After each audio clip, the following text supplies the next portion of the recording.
Silas Ward stared at the 7 women standing on the porch, each holding an identical photograph of his face. He had never seen any of them before in his life, yet they looked at him as if they had been expecting him for years.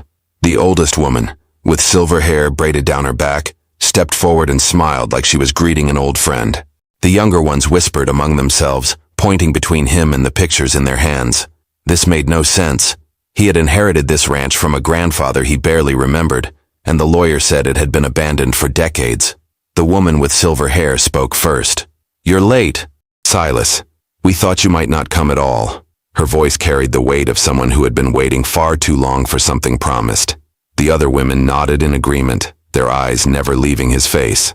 One of them, a woman with auburn hair and suspicious green eyes, held up her photograph and compared it directly to his features. The resemblance was unsettling in its precision. Silas dismounted his horse slowly, his mind racing to understand what he was seeing.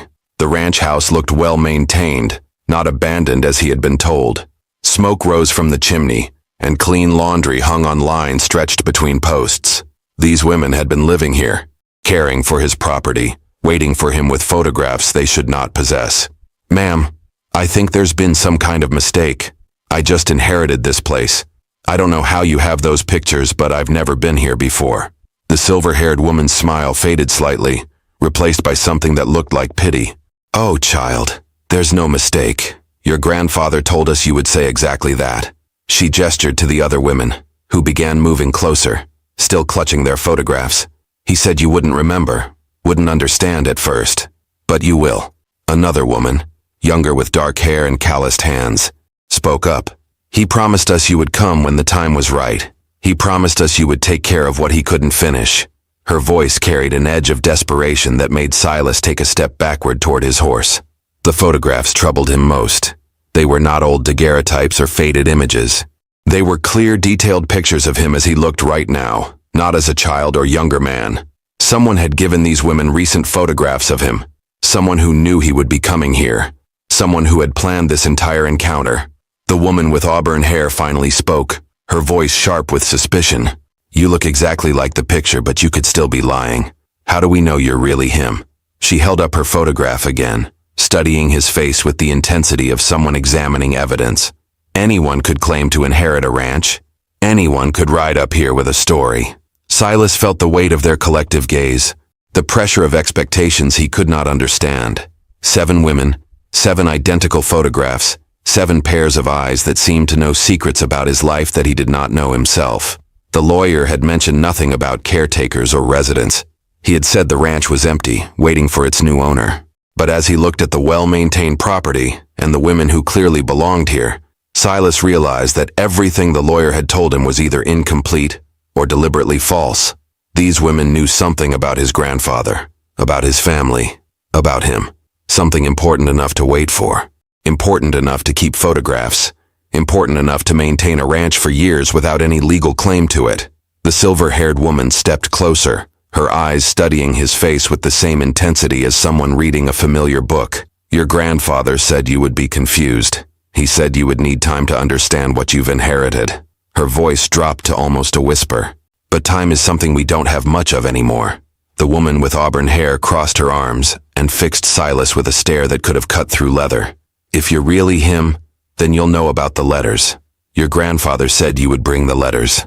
Her voice carried the sharp edge of someone testing a stranger's claim. The other women turned to watch his response, their photographs still clutched in weathered hands. Silas felt his stomach drop. "What letters? Nobody told me anything about letters." He reached into his saddlebags, pulling out the legal documents the lawyer had given him. "I only have the deed and some papers from the estate." The woman with auburn hair shook her head dismissively, but the silver-haired woman held up a hand to stop her from speaking. "Clarabelle, give him time. He's just arrived." The older woman's voice carried authority that the others seemed to respect. She turned back to Silas with eyes that held decades of patience. "Your grandfather said you might not have them immediately. He said sometimes lawyers keep important things longer than they should." Her words suggested she knew more about legal proceedings than a ranch woman should. Silas studied the women more carefully. Their clothes were simple but well-made. Their hands showed the calluses of honest work, but their speech patterns suggested education beyond what he expected to find on a remote ranch. The youngest among them, A woman who looked barely past 20 stepped forward nervously. "Ma'am, maybe we should show him the room first. Help him understand what his grandfather intended." Clarabelle's expression hardened. "Mercy, we agreed to wait until we were certain. What if this is some kind of trick? What if someone sent him here to take what we've been protecting?" Her suspicion seemed rooted in genuine fear, the kind that came from having something valuable to lose. The silver-haired woman, who seemed to be their unspoken leader, considered this carefully. "Maggie," she said to herself, then looked directly at Silas. "Your grandfather called me Maggie. He said when you came I should tell you about the night he made his promise. The night he said his grandson would honor what he couldn't finish himself." Silas felt a chill that had nothing to do with the evening air. What kind of promise? What was my grandfather involved in that required promises to 7 women? The questions tumbled out before he could stop them, revealing how completely lost he felt in this situation. Mercy, the youngest woman, glanced nervously at Maggie before speaking. "He promised us protection. He promised us a future when our husbands couldn't provide one anymore. He said his grandson would understand the responsibility that came with this land." Her voice trembled slightly, as if the memory of that promise carried both hope and fear. Clarabelle stepped closer. Her photograph crumpled slightly in her tightening grip. "And he promised us we would never have to leave, never have to face the world alone again. But promises from dead men don't mean much unless the living honor them." Her words carried the weight of someone who had been disappointed by promises before. Silas looked around at the 7 faces watching him, each one carrying the burden of expectations he had never agreed to meet. The ranch suddenly felt less like an inheritance and more like a trap, complete with responsibilities he did not understand and obligations he had never consented to accept. But as the sun began to set behind the mountains, casting long shadows across the ranch yard, Silas realized that walking away might not be as simple as mounting his horse and riding back to town. These women had been waiting for him specifically, with photographs that should not exist and knowledge about his family that he did not possess. Whatever his grandfather had started here, it was far from finished. Maggie seemed to read his thoughts. "Come inside, Silas. There are things you need to see before you make any decisions about staying or leaving." Her invitation sounded more like a gentle command, and something in her tone suggested that the choice to leave might not be entirely his to make. The inside of the ranch house struck Silas like a physical blow. Every surface was covered with photographs of him at different ages, from childhood through his current appearance. But that was impossible. These pictures showed him in places he had never been, wearing clothes he had never owned, standing next to people he had never met. His hands shook as he picked up one photograph from the mantelpiece, showing himself as a boy of perhaps 10 years old, standing beside his grandfather outside this very house. "I've never been here before," he whispered, but his voice lacked conviction. The photograph in his hands showed clear evidence that contradicted his words. Maggie watched him carefully, her expression a mixture of sympathy and something that looked like relief. "Your grandfather brought you here many times when you were young," she said softly. "He said the fever took those memories from you when you were 12, said it was probably for the best, given what happened that last summer." The other women had followed them inside and now stood in a semicircle around him, their faces reflecting shared knowledge of events he could not remember. Clarabelle moved to a wooden chest in the corner and lifted the lid. Inside were more photographs, documents, and what appeared to be children's clothing sized for a boy. "This was yours," she said, holding up a small hat that looked disturbingly familiar. "You lost it the day your grandfather sent you away for good." Silas felt the room spinning slightly. The fever she mentioned was real. He remembered being terribly ill as a child, remembered weeks of delirium and confusion. His parents had told him he had lost some memories from that time, but they had never mentioned visits to a grandfather's ranch or relationships with 7 women who seemed to know him better than he knew himself. Mercy approached slowly, carrying a leather journal bound with string. He wrote everything down, about you, about us, about what he promised. He said someday you would need to understand, when you were old enough to handle the responsibility. She held the journal out to him, but Clarabelle intercepted it quickly. "Not yet," Clarabelle said firmly. "Anyone can look confused and pretend not to remember. We need more proof than childhood photographs and a familiar face." Her suspicion seemed to run deeper than simple caution. Something had taught her not to trust easily, something that made her protective of whatever secrets this house contained. Maggie sighed deeply and moved to the fireplace, where she retrieved a small wooden box from behind the logs. Your grandfather said if you ever came back and didn't remember, we should show you this. She opened the box to reveal a child's drawing, crude but recognizable as the ranch house, and 7 stick figures standing in front of it.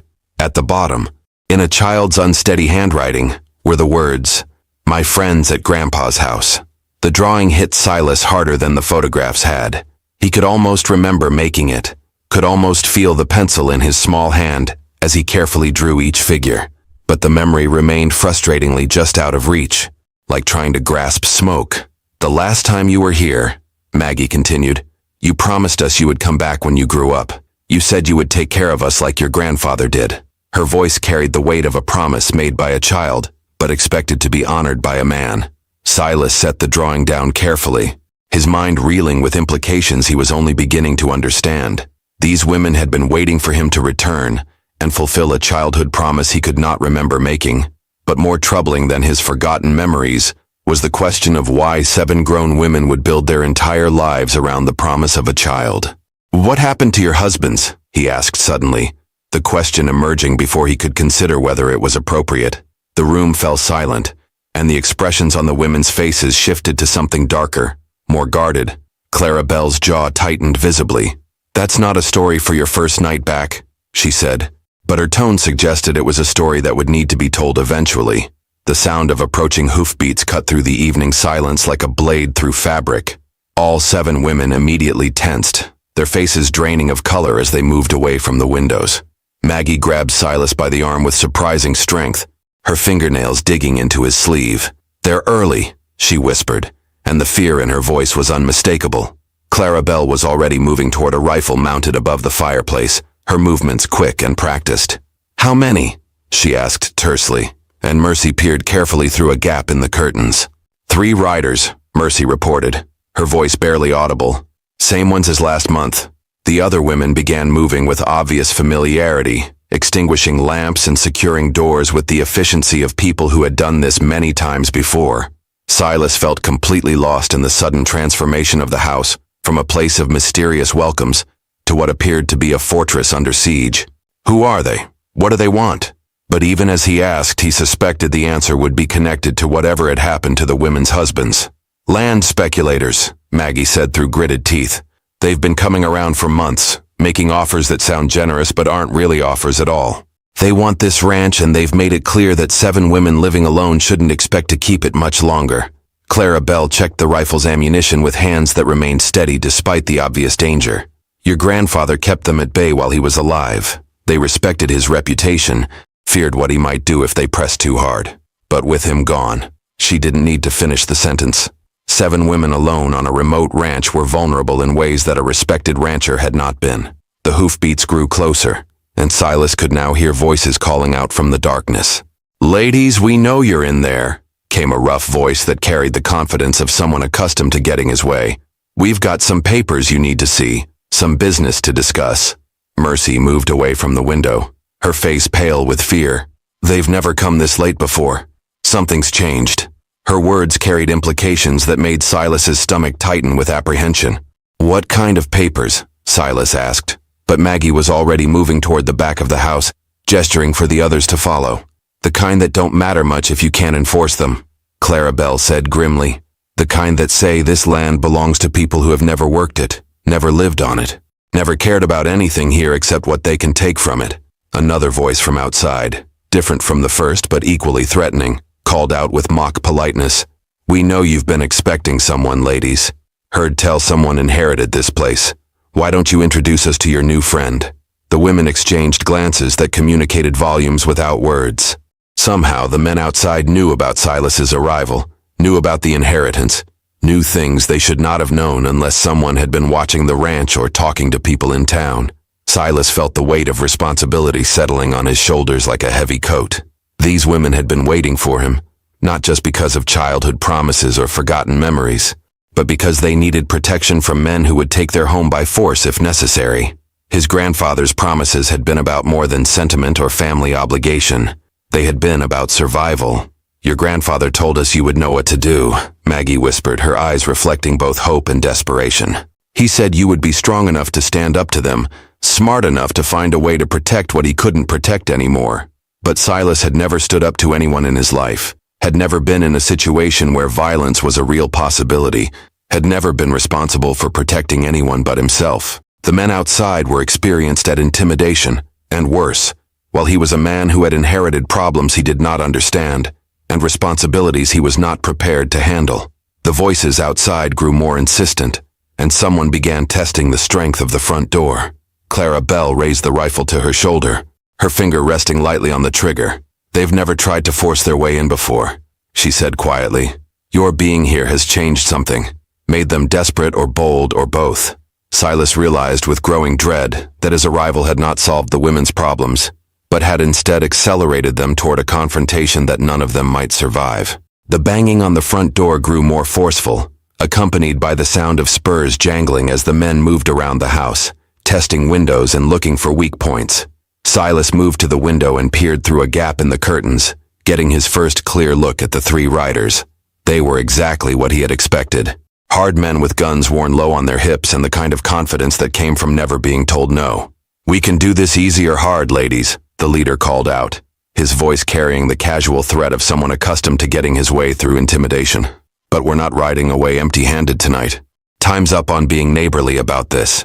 Clara Bell kept the rifle trained on the door, but Silas could see the tremor in her hands that she was trying to hide. "7 women with 1 rifle against 3 armed men," she whispered. "Those aren't odds that work in our favor, even if I'm a good shot." Mercy moved to Silas's side, her voice urgent and low.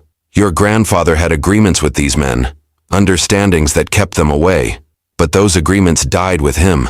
They've been circling ever since, waiting for the right moment to move."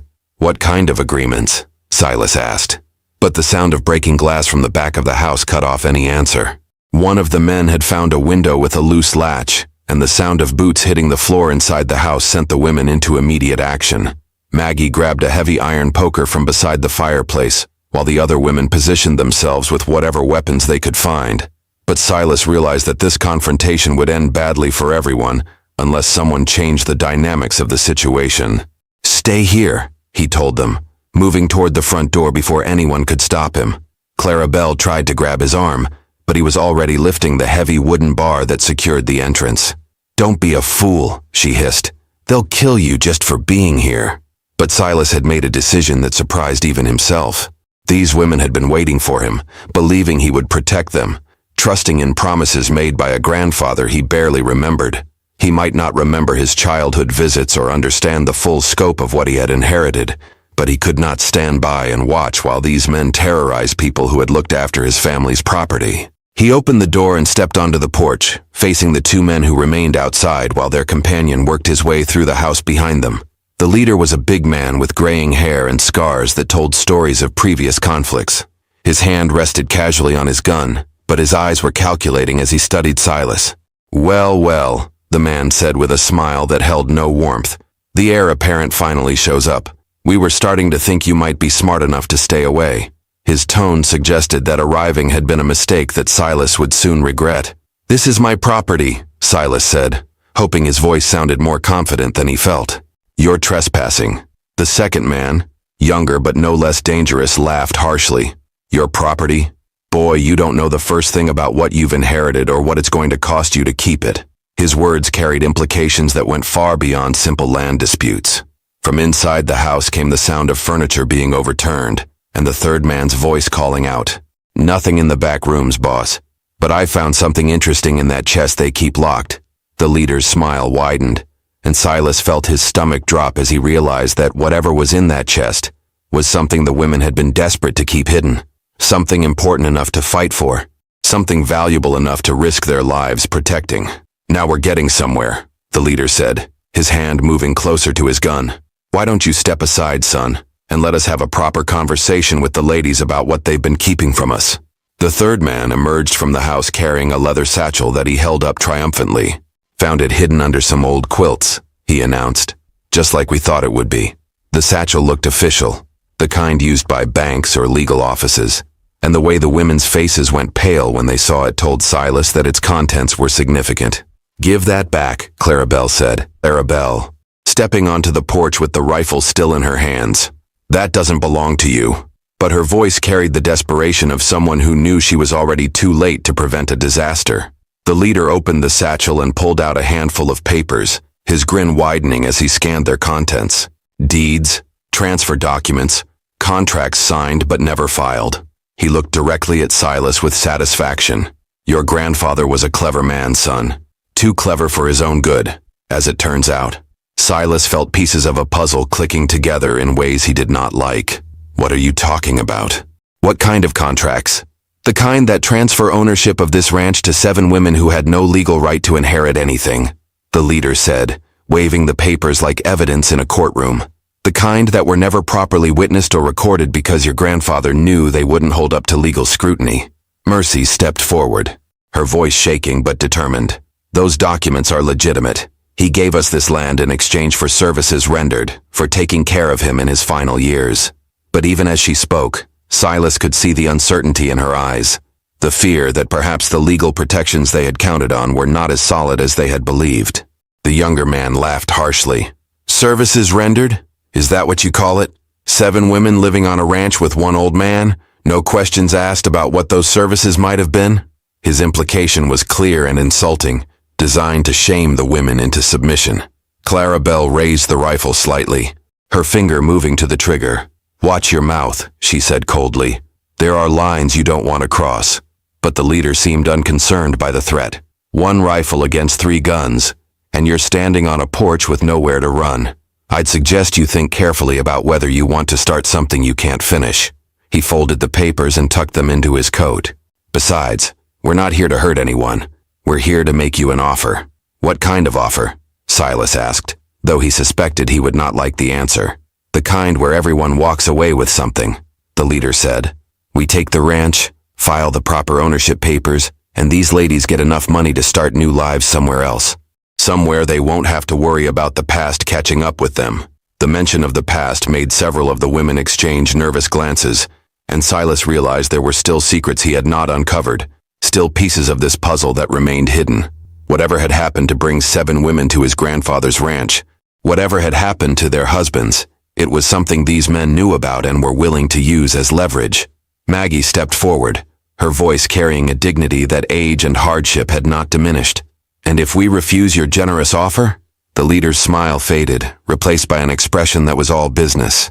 Then we file these papers with the territorial court, along with some other documents that raise interesting questions about what happened to 7 husbands who all disappeared around the same time.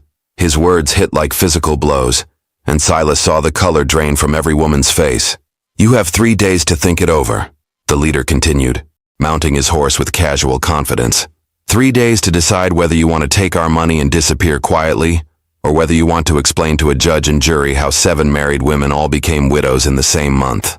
As the 3 men rode away into the darkness, Silas turned to face 7 women whose faces reflected guilt, fear, and secrets that were finally beginning to surface. The silence that followed the men's departure was heavier than any words could have been. Silas stood on the porch, watching the dust settle in the moonlight, while behind him, 7 women grappled with the weight of secrets that had finally been dragged into the open. When he turned around, he found them all looking at him with expressions that mixed shame, defiance, and desperate hope.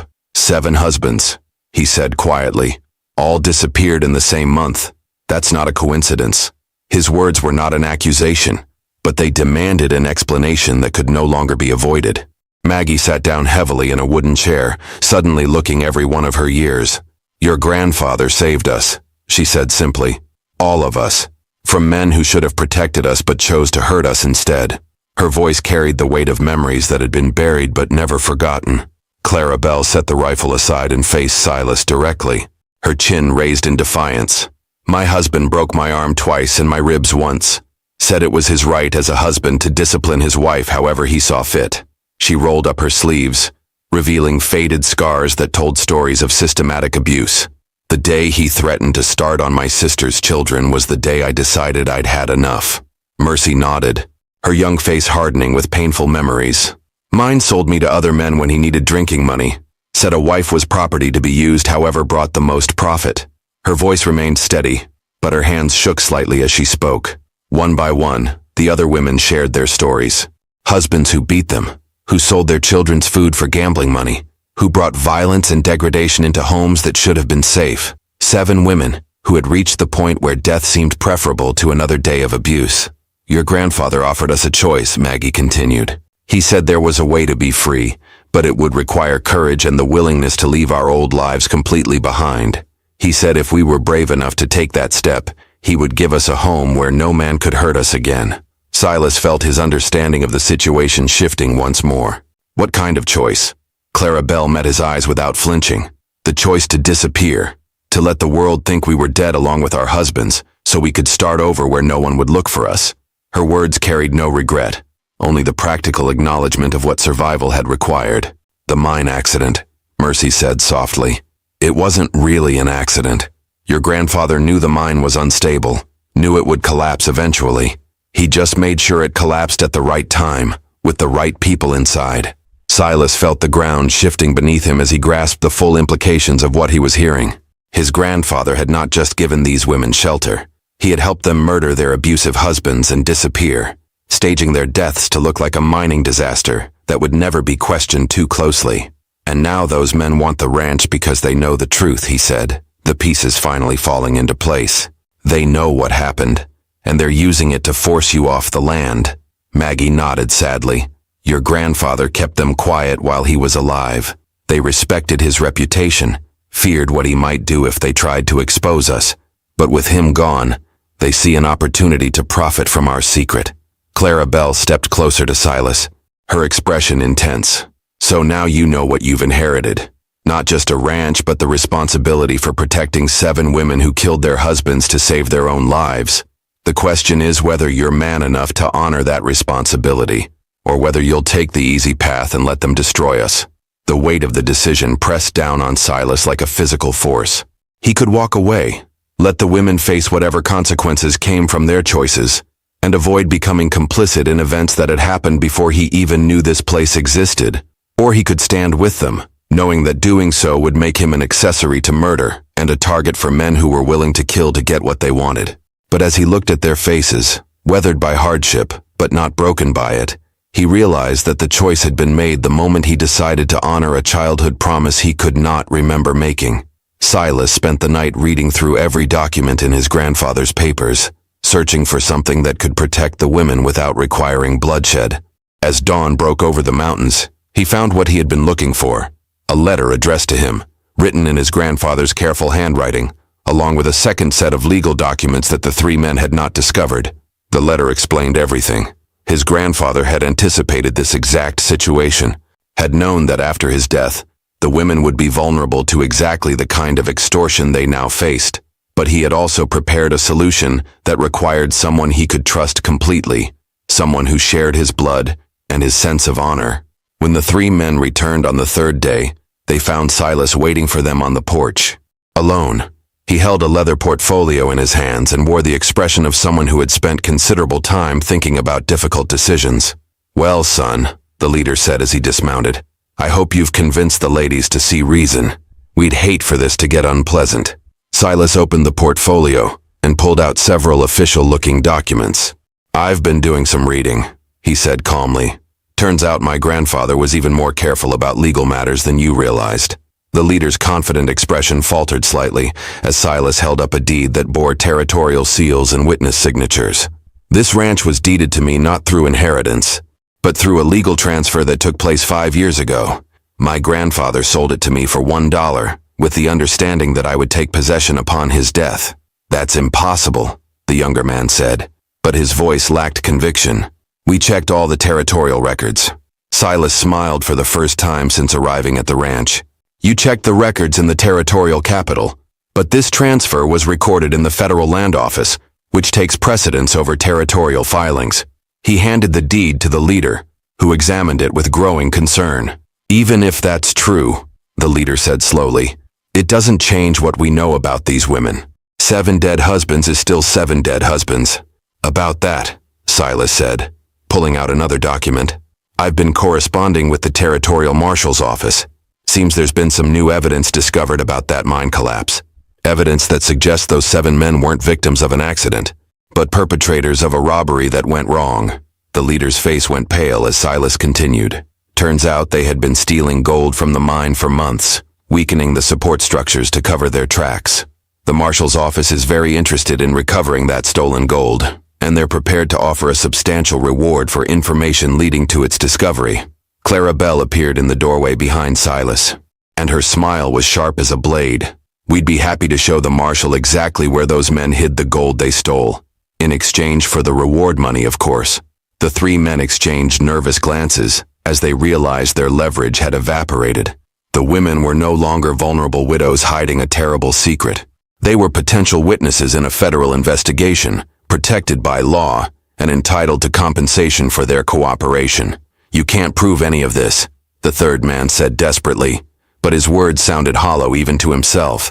Silas tucked the documents back into the portfolio. I don't have to prove anything. I just have to file a report with the federal marshal and let him decide what's worth investigating. I'm sure he'll be very interested in talking to three men who seem to know an awful lot about events they claim to have had nothing to do with. The leader mounted his horse slowly, his face dark with frustrated anger. This isn't over, he said, but the threat carried no real weight. They had gambled on intimidating vulnerable women and found themselves facing federal law enforcement instead. Yes, it is, Silas said quietly. It's been over since the moment you decided to threaten people under my protection. As the three men rode away, defeated and diminished, Maggie joined Silas on the porch. Your grandfather would be proud, she said simply. You found a way to protect us without becoming what they were. Silas looked out over the ranch that was now truly his, populated by 7 women who had chosen survival over submission, and found the courage to build new lives from the ashes of their old ones. He understood now why his grandfather had chosen him for this responsibility, why childhood promises mattered more than legal documents. He knew I would come back, Silas said, and it was not a question. He knew you had the same sense of justice that he did, Maggie replied. The same understanding that some things are worth protecting, no matter what the cost. The 7 women had found their protector, and Silas had found his purpose. The ranch would continue to be a sanctuary for those who needed it, and the promises made by one generation would be honored by the next. If you enjoyed this story, click the video on your screen now to watch another unforgettable tale from the frontier, where honor and justice collide in ways you never expected. Don't forget to subscribe and consider a super chat to help us keep bringing you more stories like these. Your support means everything to us.